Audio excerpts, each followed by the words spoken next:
Susan Touchbourne came to LA Business Today's attention when she boldly asked agents and producers appearing at the American Film Market panel to help her get an ambitious movie project off the ground.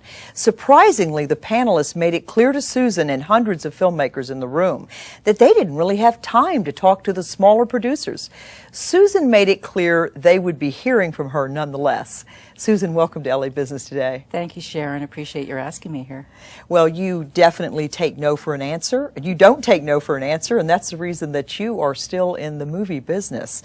You have quite a resume. Tell us a little bit about yourself and why you've got all that chutzpah.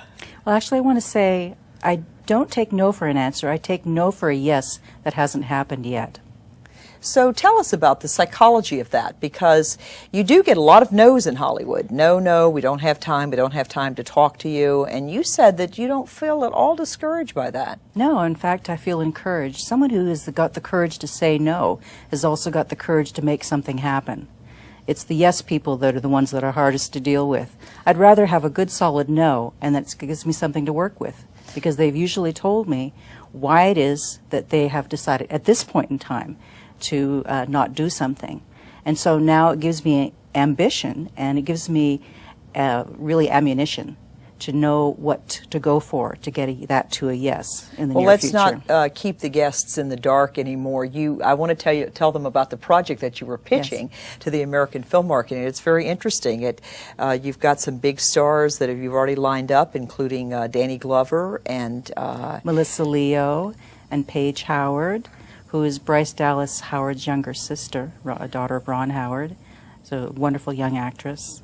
And we're also in the talks with different agents regarding a young A-list male lead to play opposite her. And this is, the name of the show is called Prairie Bones is a feature film. It's a feature. Pretty fascinating. Where are you going to stage the Civil War in 2012? Believe it or not, there are quite a few reenactors around who have plenty of costumes, and there are places that have been well kept that were really part of the Civil War, like Belle Isle.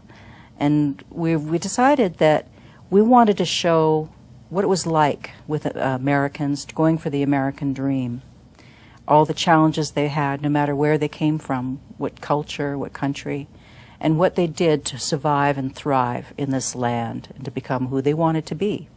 Well, it's an interesting time to do that because there's so much frustration about the loss of power as individuals, the Occupy movement.